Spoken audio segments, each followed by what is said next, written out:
আমরা জাপানের রাজধানী টোকিও সিটি থেকে প্রায় 450 কিলোমিটার দূরে তোয়ামা নামক একটি শহরে আমরা চলে এসেছি।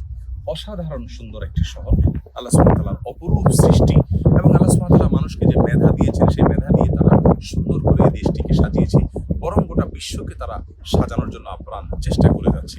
আল্লাহর এই যে অপরূপ সৃষ্টি, এটা দেখে চিন্তা করা, ভাবনা করা, গবেষণা করা এবং এটা দেখে আল্লাহ সুবহানাহু ওয়া তাআলার অস্তিত্বকে বোঝা, এটা মুমিনের ঈমানের দাবি।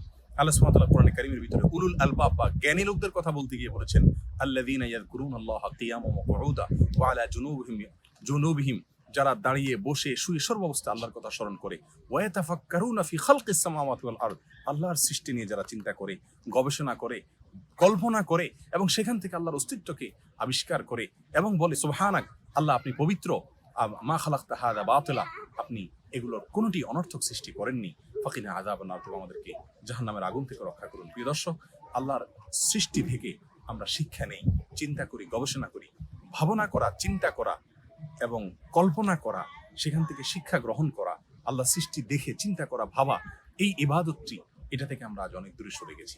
অতএব আল্লাহ সুবহানাহু ওয়া তাআলা আমাদের সকলকে আল্লাহর সৃষ্টি নিয়ে ভাবার তৌফিক দান করুন। জাযাকুমুল্লাহু খাইরা। আসসালামু আলাইকুম ওয়া রাহমাতুল্লাহি